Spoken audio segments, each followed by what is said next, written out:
ৰাইজ আহিছে আমাৰ ভাষণ শুনিলে এই চেগতে আমাৰ কমলপুৰ বিধান পৰিষদৰ সভাপতি গগন ডেকা ডাঙৰীয়াক ধন্যবাদ জনাইছোঁ। ভগৱ দলৰ নেতৃত্বক ধন্যবাদ জনাইছোঁ। আশা কৰিছোঁ যে আজিৰ এই নিৰ্বাচনী কাৰ্যালয়ে আমাক ইয়াত নতুন মাত্ৰা দিব।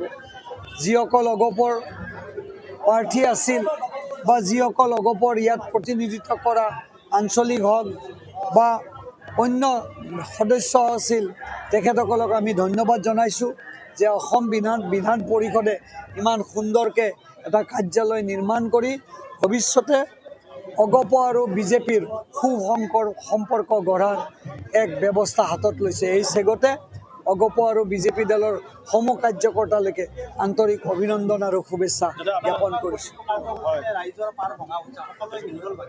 চাওক, এটা মৰম, মামাৰ প্ৰতি ভাল পোৱা, অকণমান আমাৰ প্ৰতিও ভাল পোৱা।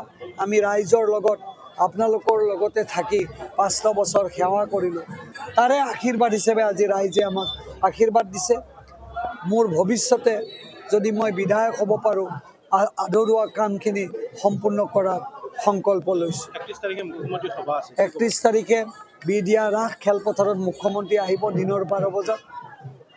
৩৫,০০০ ৪০,০০০ মানুহে উষ্ম আদৰণি জনাম। আপোনালোকৰো উপস্থিতি কামনা কৰিছোঁ।